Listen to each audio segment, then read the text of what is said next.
Bicara seputar bulan Rajab. 3 poin yang kita akan bahas di malam hari ini. Pertama, bicara sejarah, peristiwa dan sejarah yang terjadi di bulan Rajab.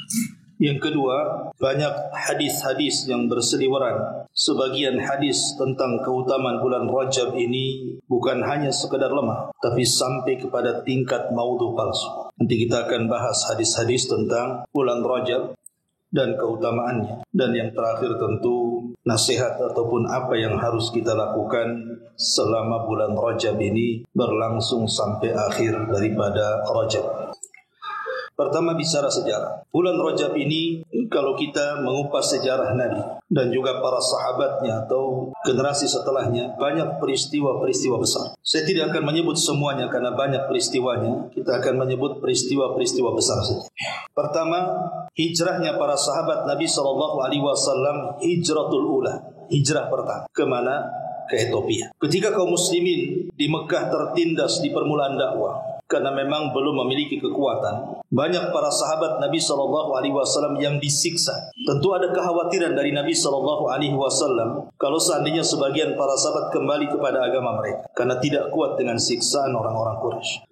Makanya Nabi SAW mengarahkan mereka untuk hijrah. Dan hijrah pertama ke negeri Habasyah. Kemudian Nabi SAW mengatakan, Inna fiha malikan la yadlim indahu ahad. Alasan Rasul kenapa ke Habasyah Ethiopia, karena di Ethiopia itu ada raja yang adil, yang tidak pernah menzalimi siapapun yang masuk ke dalamnya. Dari sini kemudian bergerak 16 sahabat Nabi SAW. Di antaranya Abu Hudzaifah Ibnu Utaib, kemudian juga Abu Salamah Ibnu Abdul Asad dan juga istrinya, termasuk dalamnya Utsman ibn Affan radhiyallahu an, Utsman ibn Mad'un, dan banyak sederet para sahabat.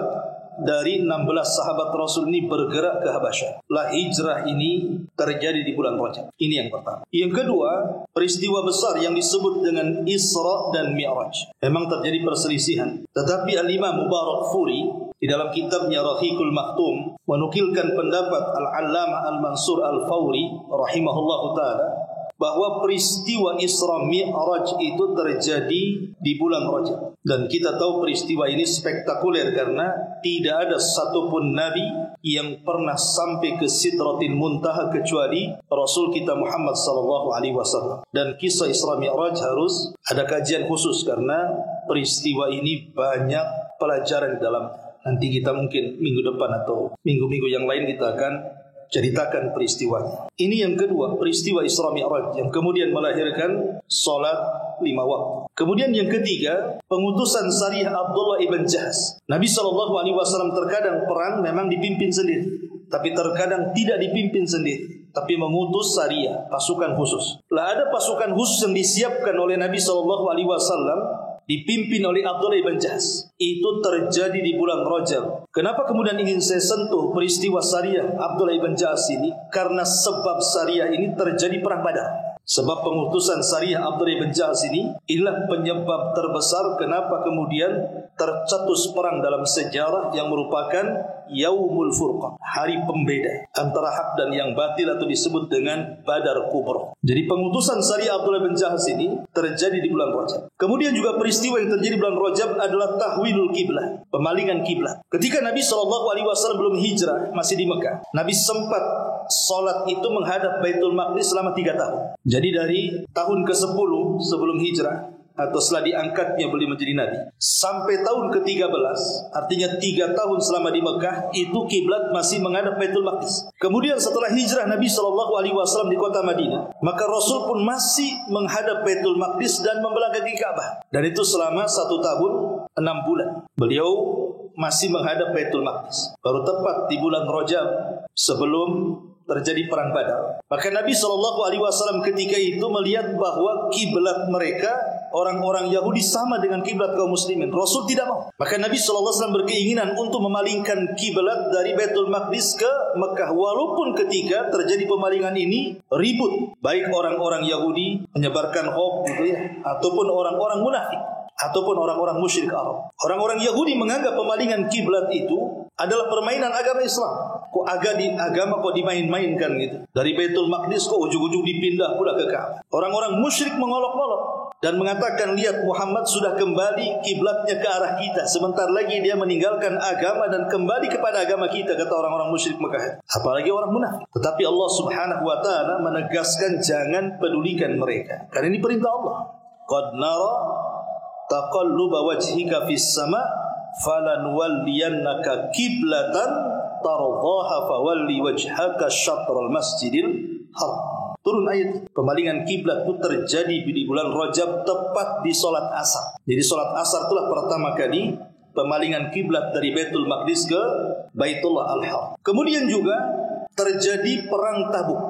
Ini yang menarik kita bahas sedikit. Ma'asyiral muslimin yang dimuliakan Allah Azza wa Jalla. Kenapa saya tertarik dengan perang Tabuk ini? Karena kondisi sekarang kita lihat saudara kita yang ada di Palestina sedang dibantai oleh Zionis Yahudi. Makanya saya ingin sedikit memberikan gambaran perang Tabuk. Kita tahu bahwa Nabi SAW tidak pernah tinggal diam dengan Palestina. Di zaman Rasul, Palestina tidak dikuasai Yahudi, tapi dikuasai oleh Zionis Nasrani Romawi. Karena orang Yahudi belum ada di Palestina. Yahudi itu ada di Palestina setelah Perang Dunia Pertama, kemudian disusul dengan Perang Dunia Kedua. Artinya Zionis di zaman Nabi yang menguasai Palestina itu Nasrani Romawi.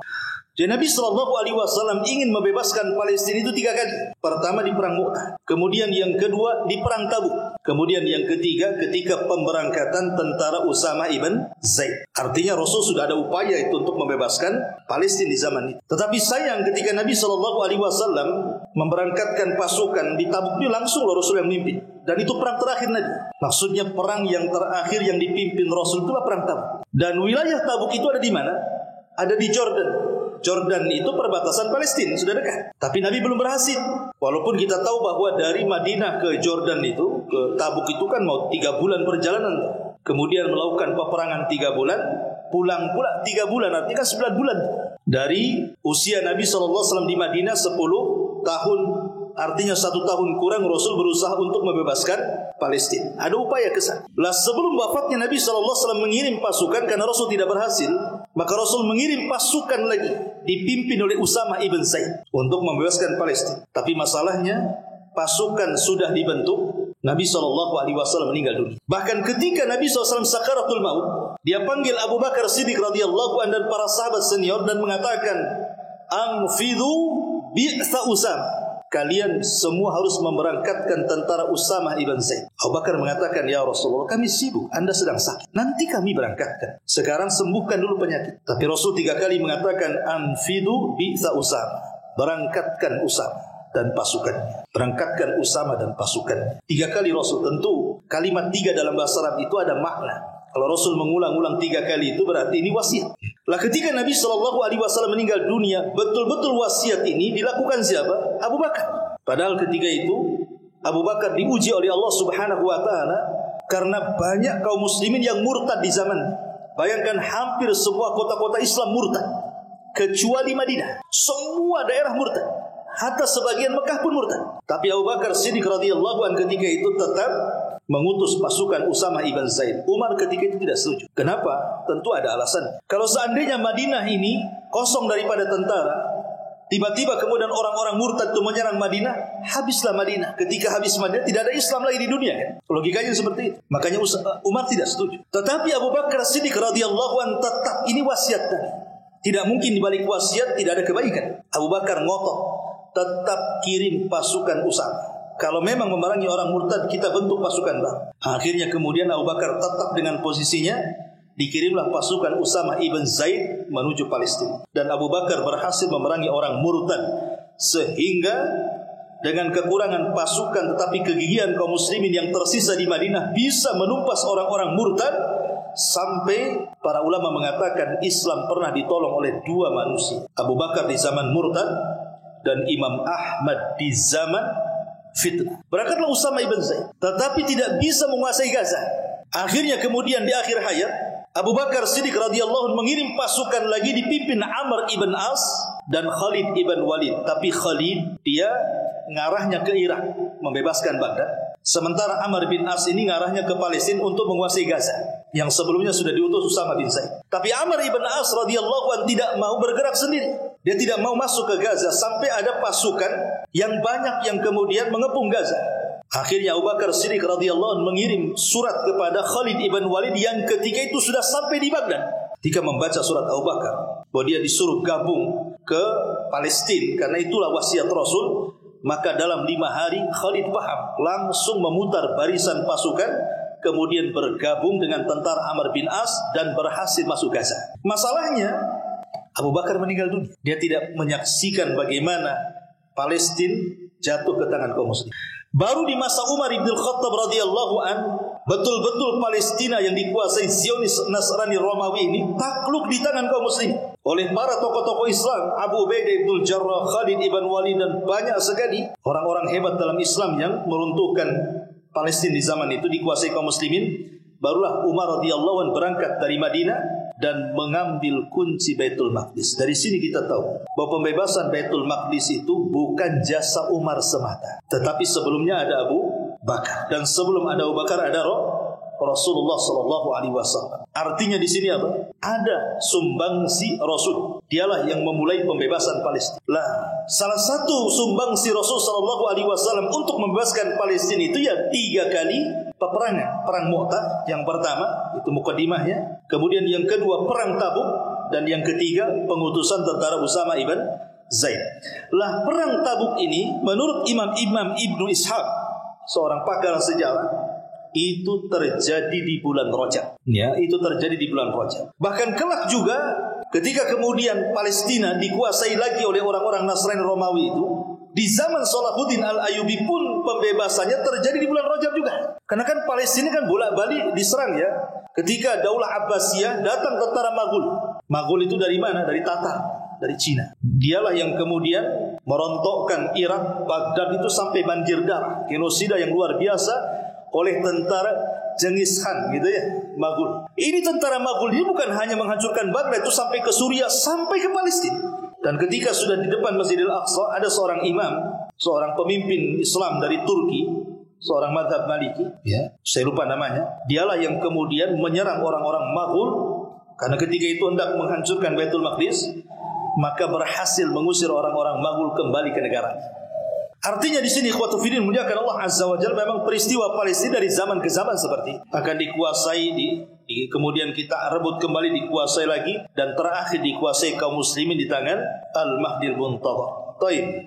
Jadi peristiwa berikutnya adalah perang Tabuk. Kemudian juga wafatnya Najasyi. Wafatnya Raja Ethiopia itu terjadi juga di bulan Rajab. Dan inilah satu-satunya raja yang beriman yang rakyatnya kufur. Raja Najasyi. Nama aslinya Ashamah ibnu Afjur.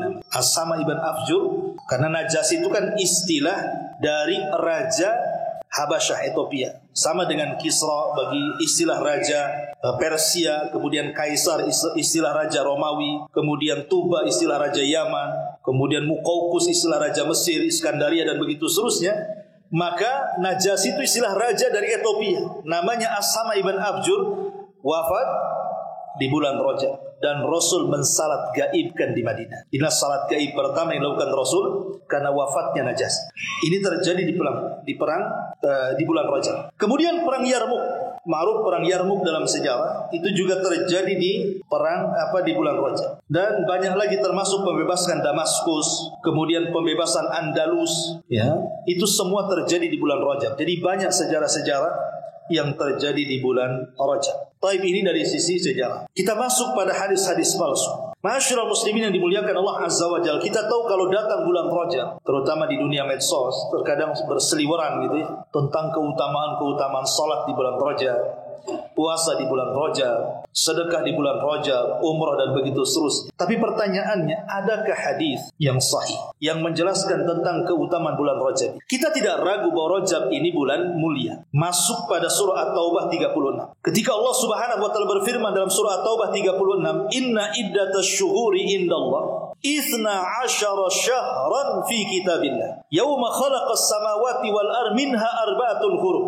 dzalika dinul qayyim fala tadlimu fihinna anfusakum. Sesungguhnya bilangan bulan dalam setahun ketika Allah menciptakan langit dan bumi jumlahnya 12 bulan. Dari 12 bulan ini kata Allah, minha arbaatun hurum, ada 4 bulan yang disebut dengan bulan suci. Kemudian Allah mengatakan itulah ketetapan yang Allah tetapkan bagi hamba-hambanya. Maka jangan pernah kalian berlaku zalim di 4 bulan itu. Al-Imam Al-Bukhari dan Muslim meriwayatkan sebuah hadis ketika memberikan catatan kepada At-Taubah 36, menjelaskan 4 bulan yang dimaksud 36 kata Rasul, salasatun mutawaliyatun Dzulqa'dati wa Dzulhijjati wal Muharram war Rajabul Mudhar bainal Jumada wa Sya'ban. Kata Rasul, yang dimaksud At-Taubah 36 4 bulan mulia itu yang 3 letaknya berturut-turut dan yang 1 terpisah. Adapun yang berturut-turut dimulai dari Dzulqa'dah, kemudian Dzulhijjah, kemudian Muharram. Ini berturut-turut. Ini disebut Asyhurul Hurum. Tapi yang 1 terpisah, itulah yang disebut dengan Rajab Mudhar. Yang kita sekarang berada di bulan Rajab Mudhar ini, tanggal 3. Dari sini kita tahu bahwa bulan Rajab itu masuk pada Asyhurul Hurum, bulan-bulan mulia. Siapa yang memuliakan bulan ini, Allah muliakan dia. Siapa yang menghinakan bulan ini, Allah hinakan dia. Bahkan Ibnu Abbas radhiyallahu anhu sampai memberikan catatan kepada kalimat fala tadlimu fihinna anfusakum, ujung dari ayat At-Taubah 36 itu.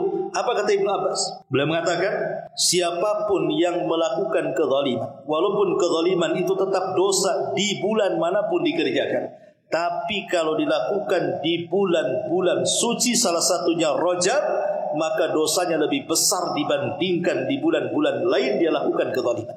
Begitu juga amal soleh. Siapapun yang beramal soleh, dasarnya amal soleh itu berpahala, dilakukan di mana bulan pun. Tapi kalau dilakukan di bulan-bulan hurum, maka pahalanya jauh lebih besar. Kalau saya dekatkan pemahaman, kalau kita melakukan sholat sunnah di bulan Rajab, itu pahalanya lebih besar dibandingkan di bulan Jumadil Awal atau Jumadil Akhir atau Safar. Begitu juga orang yang berzina, berghibah, minum khamar, berjudi atau apapun maksiatnya, dilakukan di bulan Rajab, Allah lipat gandakan dosanya dibandingkan ia lakukan di bulan-bulan selain Asyhurul Hurum. Lah perkataan Imam Ibnu Abbas ini radhiyallahu anhu dikuatkan oleh perkataan Imam Qatadah juga yang disebutkan dalam tafsir At-Tabari. Dia menukilkan hal yang sama. Artinya dari sini bahwa bulan Rajab ini bulan istimewa. Karena orang yang bermaksiat dilipat gandakan dosanya, tapi orang yang beramal juga dilipat gandakan pahalanya, kan itu. Kita tidak ragu lagi bahwa Rajab ini bulan mulia. Tapi masalahnya, adakah amalan-amalan khusus? Seperti bulan Dzulhijjah ada puasa, bulan Muharram ada puasa, gitu ya. Kemudian juga bulan Ramadan jelas gitu amalannya banyak, gitu ya. Adakah di bulan Rajab itu amalan khusus? Rupanya tidak ada satupun amalan khusus. Baik, ada beberapa hadis yang tersebar kita jelaskan. Pertama, Nabi SAW mengatakan, Rajabun syahrullah, Rajabu syahrullah, wa Sya'ban syahri, wa Ramadan syahru ummati. Bulan Rajab ini adalah bulan Allah, Sya'ban bulan, dan Ramadan bulan umat. Para ulama mengatakan hadis ini maudhu, hadis ini palsu, tidak ada sanad. Tapi ini banyak di masyarakat yang membacakan hadis. Kemudian yang kedua, ada hadis yang mengatakan fadlu syahri Rajab ala syuhuri ka fadlil Qur'ani ala sairil kalam, wa fadlu syahri Sya'ban ka fadli ala sairil anbiya, wa fadlu syahri Ramadan ala syuhur ka fadlillahi ala sairil ibad. Kenapa saya ingin membacakan beberapa hadis yang tersebar, dan ini kebanyakan maudhu, supaya kalau Anda ini mungkin sholat di masjid mana, mendengarkan khatib menjelaskan keutamaan bulan Rajab, kemudian mendengar hadis ini, kita sudah tahu ini hadis palsu. Jangan disebar. Karena Nabi SAW dengan tegas mengatakan, siapapun yang menyebar hadis palsu itu, falyatabawwa maq'adahu minan nar. Silahkan ambil tempat duduk di neraka. Silahkan ambil tempat duduknya di neraka. Tidak boleh menyebar hadis palsu kecuali dijelaskan ini palsu. Kalau tidak dijelaskan berdosa. Gitu. Kata Nabi SAW di sini, keutamaan bulan Rajab atas bulan-bulan yang lainnya seperti keutamaan Al-Quran atas semua perkataan manusia. Keutamaan bulan Sya'ban seperti keutamaanku atas seluruh para nabi, dan keutamaan Ramadan seperti keutamaan Allah atas seluruh hamba. Al-Hafidh Ibnu Hajar Al-Asqalani mengatakan hadis ini maudhu, palsu. Kemudian yang ketiga, Nabi mengatakan man shallal maghrib awwala lailatin min Rajabin thumma shalla ba'daha 20 rak'ah yaqra'u fi kulli rak'atin bi Fatihatil kitab wa qul huwallahu ahad marratan wa yusallimu fihinna 10 taslimat. Atadruna ma thawabu? Fa inna ruh al-amil 'allamani dzalik. Qulna Allahu fi nafsihi wa malihi wa ahlihi wa walidihi wa ujira min adzabil qabri. Wa fi awwali rak'ati 100 marrati ayatul kursi wa fi rak'ati tsaniyati 100 marratin qul huwallahu ahad lam yamut hatta yara maq'adahu minal jannah aw yurala. Barang siapa yang berpuasa 1 hari di bulan Rajab dan salat 4 rakaat, di rakaat pertama baca ayat kursi 100 kali dan di rakaat kedua baca surah Al-Ikhlas 100 kali, maka dia tidak akan mati sampai diperlihatkan tempat duduknya di sorga. Al-Hafidh Ibnu Hajar Al-Asqalani mengatakan semua rawinya lemah dan tidak ada yang sahih. Bahkan sebagian para ulama mencantumkan hadis ini dalam kitab Al-Mawdu'at, hadis-hadis maudhu. Ini yang keempat. Yang kelima, Nabi SAW mengatakan man shama yauman min Rajab adalah siyama syahr. Barang siapa yang berpuasa 1 hari di bulan Rajab, ganjarannya sama dengan berpuasa 1 bulan. Hadis ini dhaifun jiddan. Memang tidak palsu, tapi lemah sekali dan tidak bisa dijadikan dalil. Kemudian juga hadis yang kelima, inna fil jannati nahra yuqalu lahu Rajab ma'uhu ashaddu bayadan minal laban wa ahla minal asal man sama min Rajabin yawman wahidan saqahu Allahu min dzalika nahar. Sungguh di sorga itu ada sungai yang disebut dengan sungai Rajab. Airnya lebih putih daripada susu, lebih manis dibandingkan madu. Barang siapa yang berpuasa 1 hari pada bulan Rajab, maka Allah akan memberikan minuman kepadanya dari sungai Rajab di sorga. Hadis ini batil. Ya, hadis ini batil, tidak sahih. Bahkan diletakkan oleh Syekh Albani rahimahullah ta'ala dalam kitabnya Silsilah Hadis Ad-Dhaifah wal Mawdu'ah. Kemudian hadis yang ketujuh, man shama 3 ayyamin min Rajab kutiba lahu siyamu syahrin wa man shama 7 ayyamin min Rajab aghlaqallahu anhu 7 abwabi min nar. Wa man shama 8 ayyam min Rajab fataha Allahu 8 minal jannah. Wa man shama nisfa Rajab hasabahu Allahu hisaban yasira. Barang siapa berpuasa 3 hari pada bulan Rajab, ditulis Allah Ta'ala mengatakan bahwa riwayatnya mungkar, tidak bisa diamalkan. Kemudian hadis yang berikutnya, yang ke-9, kana idza dakhala Rajab, Nabi kalau masuk di bulan Rajab itu qala Allahumma barik lana fi Rajaban wa ballighna Ramadan. Ya Allah berkahi. Makanya di sini saya akan menukilkan 2 perkataan ulama. Pertama, Syekhul Islam Ibn Taimiyah rahimahullahu taala, apa kata beliau? Amma takhsisu Rajab wa Sya'ban jami'an bisawmi aw al-i'tikafi lam yarid fihi 'anil Nabi sallallahu alaihi wasallam syai'un wala an ashabihi wala a'immatil muslimin bal qad thabata fi sahih anna Rasulullah sallallahu alaihi wasallam kana yasumu ila Sya'ban wa lam yakun yasumu minas sanati akthar mimma yasumu min Sya'ban min ajli syahri Ramadan. Amma saumu Rajab bi khususihi fa ahadithuhu kulluha dha'ifatun bal mawdu'atun la ya'tamidu ahlul ilmi ala syai'in minha wa laysat min adh-dha'if alladhi yurwa fi al-fadha'il bal ammatuha min al-mawdu'atil makdzubah. Lihat perkataan Ibnu Taimiyah. Adapun mengkhususkan bulan Rajab, kata Ibnu Taimiyah, dan berpuasa pada atau beritikaf pada waktu dengan bulan Ramadan. Adapun melakukan puasa khusus di bulan Rajab, maka sebenarnya itu semua adalah berdasarkan hadis yang seluruhnya lemah, bahkan palsu. Para ulama tidak pernah menjadikan hadis-hadis itu sebagai sandaran hadis-hadisnya, bukan hadis yang memotivasi beramal soleh. Bahkan kebanyakan hadisnya adalah maudhu, palsu dan dusta semuanya. Ini perkataan Ibnu Taimiyah. Kemudian perkataan Al-Hafidh Ibnu Hajar Al-Asqalani, seorang ulama Syafi'i, mengatakan, lam yarid fi fadli syahri Rajab wala fi, dan tidak pula salat malam pada malam-malam tertentu di dalamnya satu hadis sahih pun yang bisa dijadikan hujjah, dan telah mendahuluiku berkeyakinan seperti ini Al-Imam Abu Ismail Al-Harawi Al-Hafidh. Kami meriwayatkan perkataan beliau, maksudnya Al-Imam Al-Harawi, dengan sanad yang sahih. Dan banyak ucapan para ulama, Imam Ibnul Qayyim, dan banyak sekali. Intinya, dari semuanya tidak ada hadis yang sahih. Bahkan kebanyakan maudhu palsu. Kalaupun ada yang dhaif jiddan, bahkan semua riwayatnya dusta. Dari sini kita pahami bahwa tidak ada amalan khusus di bulan Rajab. Itu kesimpulan. Tidak ada salat khusus. Seperti yang ma'ruf di masyarakat ada namanya salat raghaib atau salat tasbih. Tidak ada salat khusus di bulan Rajab. Tidak ada puasa khusus di bulan Rajab. Tidak ada umrah khusus, tidak ada baca Quran khusus, tidak ada zikir khusus, tidak ada yang khusus. Tetapi walaupun demikian, tidak ada dalil khusus tentang keutamaan amalan di bulan Rajab, kita mengacu kepada dalil umum. Karena bulan Rajab ini bulan mulia, maka apapun amalan soleh di bulan Rajab ini tetap memiliki pahala tinggi di sisi Allah. Tapi jangan dikhususkan. Ya sedekah kapan saja, sholat kapan saja, puasa kapan saja, Senin Kemis, Ayamul Bid, puasa Daud, semua berpahala besar. Ya. Ma'asyiral muslimin yang dimuliakan Allah Subhanahu wa taala, ini pembahasan kedua dan yang terakhir inilah nasihat di bulan Rajab. Ini penting. Ulama mengatakan bahwa bulan Rajab ini syahrul ghiras. Ingat ya, ulama mengatakan Rajab ini syahrul ghiras. Apa syahrul ghiras? Bulan untuk menanam. Kalau antum punya ladang, untuk sampai ke panen itu harus meletakkan tanaman dulu, biji-biji. Kedua baru dialiri air, disiram, kemudian tumbuh, kemudian panen.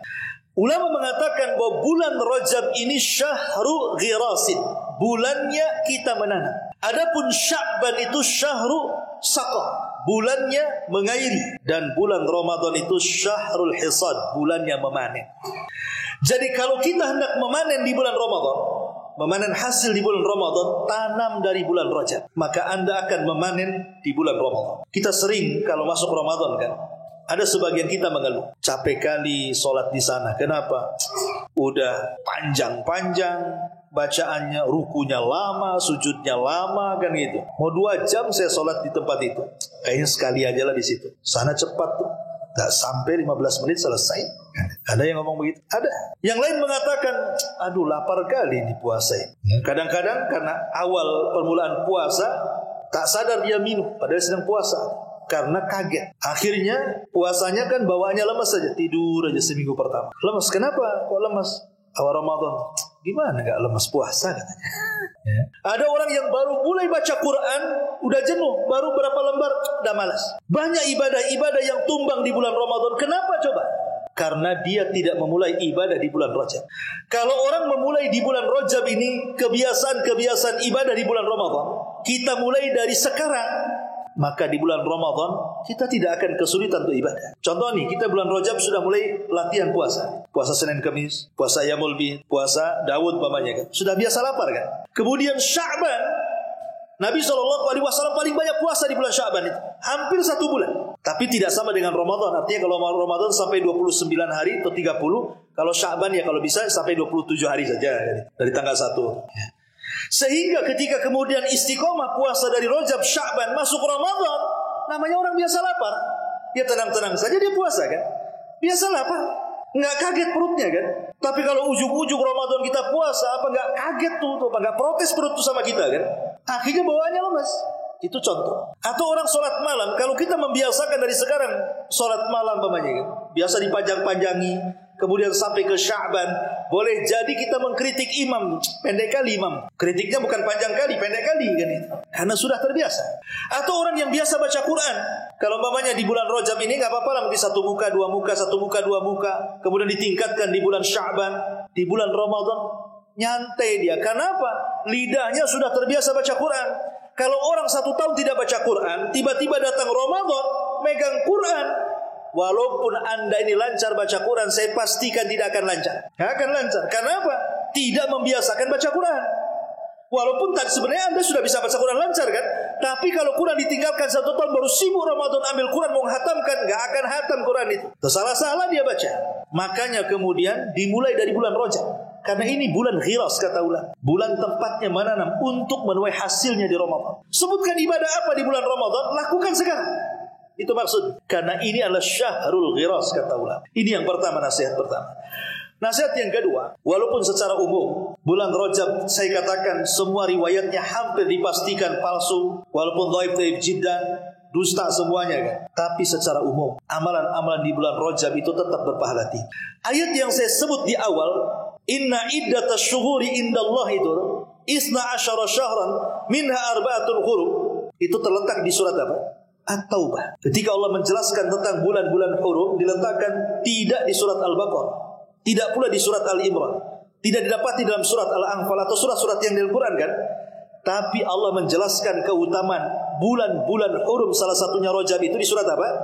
Di surat At-Taubah. Kenapa diletakkan di At-Taubah? Kenapa? Ulama mengatakan, kenapa ayat itu diletakkan di 36 At-Taubah? Sebagaimana nama surat itu At-Taubah, karena di bulan-bulan hurum, salah satunya Rajab ini, kita dilarang untuk melakukan kezaliman. Disuruh taubat kita. Jadi Rajab ini harus memperbanyak tajdidut taubah, memperbanyak taubat. Makanya di ujung ayat At-Taubah 36 ya Allah mengatakan fala tadlimu fihinna anfusakum.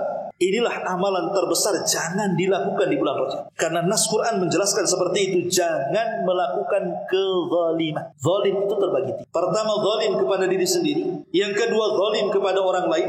Yang ketiga, zalim kepada Allah Azza wa Jalla. Ketika kita kemudian melalaikan ketaatan-ketaatan di bulan Rajab, padahal kita tahu bulan Rajab itu Asyhurul Hurum, seperti kita meninggalkan yang wajib-wajib, atau malas melakukan yang sunnah-sunnah, atau mungkin kita ini malas untuk berzikir, berdoa, hakikatnya kita sedang mendolimi diri kita sendiri karena tidak memanfaatkan bulan Rajab. Ini kan bulan mulia, kesempatan kita ini untuk banyak melakukan hal yang wajib dan yang sunnah kan. Ketika kemudian ada peluang untuk melakukan kebaikan, kemudian kita tidak ambil, hakikatnya kita sudah mendolimi diri kita di bulan Rajab. Kenapa?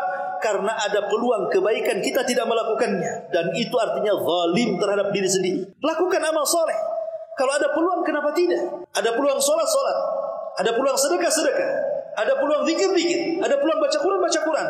Lah peluang-peluang ini kemudian kita tinggalkan, maka hakikatnya kita sedang mendolimi diri kita sendiri di bulan Rajab. Ini pertama. Yang kedua, zalim kepada manusia. Stop di bulan Rajab ini, jangan mendolimi manusia.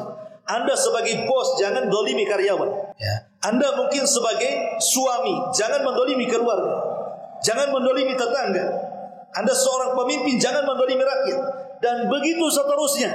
Tidak boleh berlaku zalim. Ataupun yang lebih besar daripada itu, zalim kepada Allah, melakukan kesyirikan, datang ke dukun, percaya kepada tangkal, kelenik-kelenik dan begitu seterusnya. Oh, lebih besar lagi dosanya. Karena Allah melarang, jangan berlaku zalim. Dari kalimat jangan berlaku zalim dan ayat ini tercantum dalam At-Taubah, maknanya bahwa kita disuruh untuk memperbanyak taubat di bulan Rajab. Karena hasil daripada taubat apa? Innallaha yuhibbut tawwabin wa yuhibbul mutatahhirin. Allah senang dengan orang-orang yang tobat. Kalau kita gunakan di bulan Rajab ini untuk bertobat, maka Allah akan senang kita di bulan Sya'ban. Allah senang kepada kita di bulan Sya'ban. Kalau Allah sudah cinta dan senang kita di bulan Sya'ban, maka kita akan menjadi orang pilihan di bulan Ramadan. Begitu rangkaian, ya. Makanya letakkan di surah Taubah di sini. Masyarul muslimin yang dimuliakan Allah Azza wa Jalla. Kemudian juga lebih daripada itu, kalau kita tidak malas untuk baca istighfar, astagfirullah, mungkin sampai ratusan atau ribuan kali, ambillah satu istighfar. Tapi satu istighfar ini merupakan sayyidul istighfar. Baca di pagi dan sore hari. Sebagaimana Nabi SAW bersabda, sayyidul istighfar, Allahumma anta rabbi la ilaha illa anta khalaqtani wa ana abduk wa ana ala ahdik wa wa'dika mastata' a'udzu bika min syarri ma sana' abu'u laka bi ni'matika 'alai wa abu'u bi dhanbi faghfirli fa innahu la yaghfiru dzunuba illa anta. Ini namanya sayyidul istighfar. Ya Allah, Engkau adalah Tuhanku, tiada Tuhan selain Engkau. Engkaulah yang telah menciptakan aku dan aku adalah hamba. Aku tetap pada ikatanmu dan perjanjianmu semampuku. Aku berlindung kepadamu dari kejahatan yang aku perbuat. Aku mengakui dosaku kepadamu. Aku mengakui nikmatmu yang kau berikan kepadaku. Maka ampunilah aku, sungguh tidak ada yang dapat mengampuni dosa kecuali Engkau. Ini namanya sayyidul istighfar. Apa kata Rasul? Kalau antum baca di sore hari satu kali, Allah takdirkan malamnya mati, masuk surga. Kalau antum baca di pagi hari, Allah takdirkan siangnya mati, masuk surga. Begitu katanya. Ya. Maka perbanyak taubat, jauhi kezaliman, perbanyak bertaubat kepada Allah Azza wa Jalla.